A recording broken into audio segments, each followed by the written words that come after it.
dangerously unmoored from the people it represents, from the people for whom that government is supposed to work. It is the story of how elites and the politically comfortable who control both parties in Washington seem to be in another world, insulated from reality. In their smug arrogance and hostile indifference, these leaders don't even realize how much the people they are supposed to represent despise this uncontrollable monster they have spawned along the Potomac. So, after more than a generation of relentless despair over the mess in Washington, where could faithful Americans turn? Betrayed at every turn by all breeds of political swamp rats, was it all hopeless? Or was there a promising glimmer just over the horizon? Or could there be, as my dear mother would ask, reaching for the Book of Esther, a leader for just such a time as this? The Man Who Would Be President. When Donald Trump descended the glass escalator of Trump Tower on June 16, 2015, much of America was amused that this sultan of brashness and pomposity would have the gall to offer himself as a viable candidate for the presidency. Most of the American political establishment, along with their handmaidens in the media, treated the prospect as an aberration, perhaps worthy of a footnote in the annals of political history. But the Donald made good copy, often irresistible copy, as it slowly became clear that this flamboyant and deeply narcissistic businessman and entertainer was deadly serious. But even that did not breed respect among many.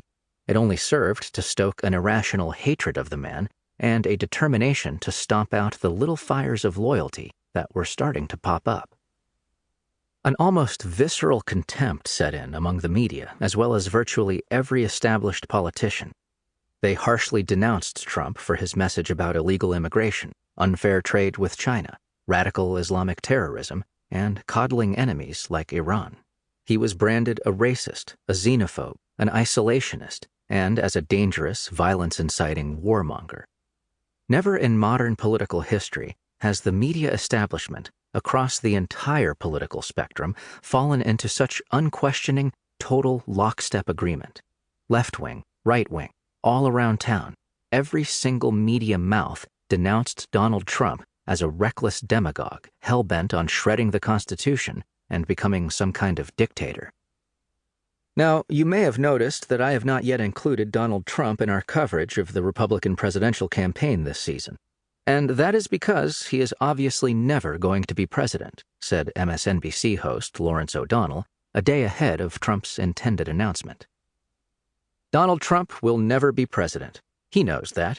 We know that, said then Washington Post writer Chris Cillizza in a column on June 16, 2015.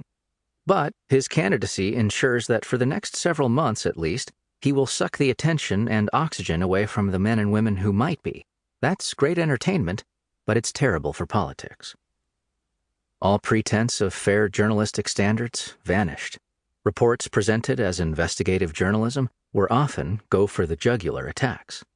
To be sure, of course, Trump's long and unorthodox run as a womanizer and cutthroat business mogul yielded ample derogatory material.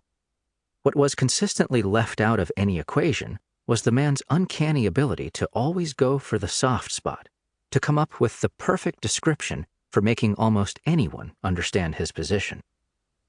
Indeed, what so many could not see was that this man, so skilled in all sorts of rare arts as a playboy and as a business tycoon, was, in reality, and most of all, a master of communication. And communication was supposed to be the purview of the media.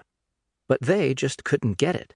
They just could not imagine that someone so rough around the edges, someone capable of such low crudity, someone who was so studiously undiplomatic, was in reality a superb communicator, and one, it turned out, who was better at it than all of them put together. Many of the media's claims were fantastical, and some of their allegations became gospel, even among reporters I had found over the years to be fair and balanced. Some of those friends and acquaintances would soon stop talking to me because I declined to buy into all the crackpot theories and hysterical claims about how Donald Trump was the second coming of Adolf Hitler, or how he secretly wanted to hand